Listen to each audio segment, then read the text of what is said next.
विपक्ष को अपनी भूमिका निभानी चाहिए और सत्ता पक्ष को अपनी भूमिका निभानी चाहिए।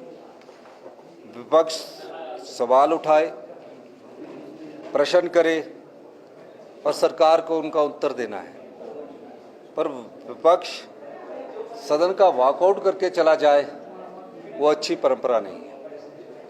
अच्छा है कि आज वो आए, और मैंने तो पहले उठकर कह दिया कि विपक्ष जो भी मुद्दे उठाना चाहता है उनको उठाने का पूरा मौका दिया जाए, पर विपक्ष सनसनीखेज मुद्दे उठाकर अपनी जो राजनीतिक रोटियां सेकना चाहता है और बिना तर्क के बात करता है, तो उससे सदन का माहौल गरमा जाता है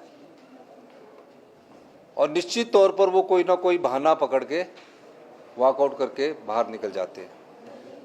आज प्रतिपक्ष के नेता ने अपनी बात रखी, हमने कहा आप खुल के रखिए, और उन्होंने अपनी बात को रखा, और उसके बाद अभी सदन की कार्रवाई चली। प्रश्न उत्तर के समय भी ऐसा पहले कभी नहीं होता था कि क्वेश्चन आवर के समय पॉइंट ऑफ ऑर्डर दिया जाए, लेकिन अध्यक्ष महोदय, स्पीकर महोदय ने अपने विवेक का परिचय देते हुए विपक्ष के नेता को क्वेश्चन आंसर से पहले ही उनको अपनी बात रखने का मौका दिया, माहौल बना और सदन चला। ये अच्छी बात है कि वो जनता से जुड़े हुए मुद्दों को उठाएं। हर एक मुद्दे पर सरकार उनका जवाब देने के लिए तैयार है।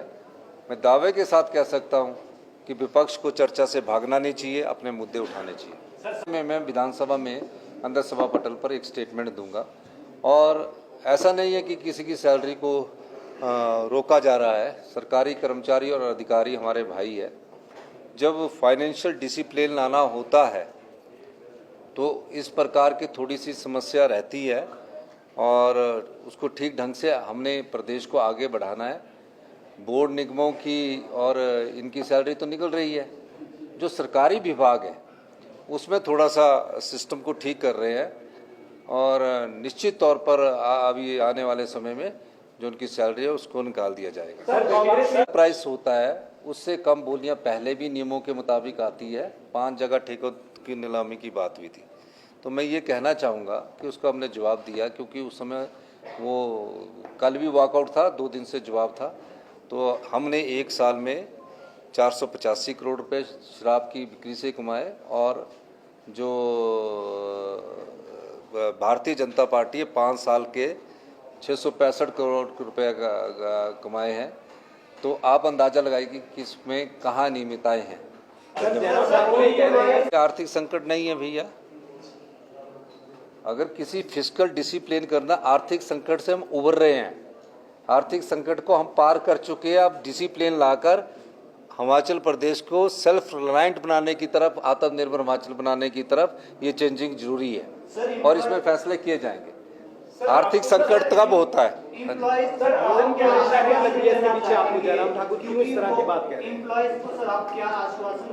वो जयराम ठाकुर जी को आना चाहिए ना। हमने तो बोला कि पहला मुद्दा उनका है। हम चाहते हैं कि वित्तीय कुप्रबंधन पर ये विपक्ष चर्चा करे। हमने तो सरकार की तरफ से लाया, किसी भी नियम के तहत करे। हम जनता को भी बताना चाहते हैं, हिमाचल प्रदेश की 75 लाख जनता को हम बताना चाहते हैं कि वित्तीय कुप्रबंधन क्यों हुआ और कैसे डबल इंजन की सरकार ने जनता के खजाने को लुटा दिया। बिजली माफ कर दी, पानी माफ कर दिया, 600 के करीब शिक्षा संस्थान और स्वास्थ्य संस्थान खोल दिए। इन सब चीज़ों को अगर वो चर्चा लाएंगे, नहीं लाएंगे तो हमारे द्वारा चर्चा लाई जाएगी, और हम जनता को बताना चाहते हैं, हम जनता को जागरूक करना चाहते हैं कि जब कोई नीतिगत फैसले नहीं होते तो प्रदेश की अर्थव्यवस्था का उसका क्या प्रभाव पड़ता है। जो इनकम टैक्स देता हो, जो 1 करोड़ रुपया इनकम टैक्स देता हो, उसको मुफ्त की बिजली नहीं चाहिए, मुफ्त का पानी नहीं चाहिए। इन्होंने बिना सोचे समझे बिजली पानी मुफ्त का उन लोगों को दे दिया जो लोग अपने पैसे से पानी भी खरीदना चाहते थे, बिजली भी खरीदना चाहते थे। किसको मुफ्त में मिलनी चाहिए? जो गरीब है उसको मुफ्त में मिले, कोई दुख नहीं है, चाहे पानी है चाहे बिजली है।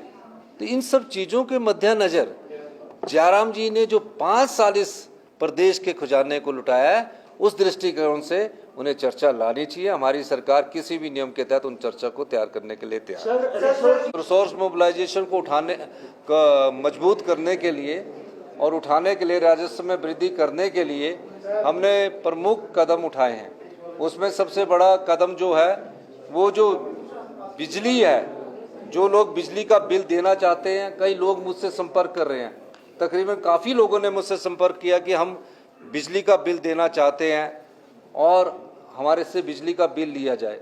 उनको हम अपने दृष्टिकोण से चरणबद्ध तरीके से बिजली के बिल में एकरूपता लाकर उसको कम करेंगे। पानी में मिनिमम हमने 100 रुपया पानी के बिल का कर दिया, लेकिन उन परिवारों के लिए नहीं जिनकी परिवारों की 50,000 रुपये से इनकम कम है, उनसे 100 रुपया भी नहीं लिया जाएगा। बसेस में जो हमारा थोड़ा बहुत रिफॉर्म्स किए जा सकते हैं उसमें बढ़ रहे हैं। और तीसरा, हम अपनी अर्थव्यवस्था में शराब के ठेकों की नीलामी से जो हमें रेवेन्यू आ रहा है, इस साल 150 करोड़ का अधिक राजस्व आ रहा है, ये इन्वेस्टमेंट ड्रेन होती रही है।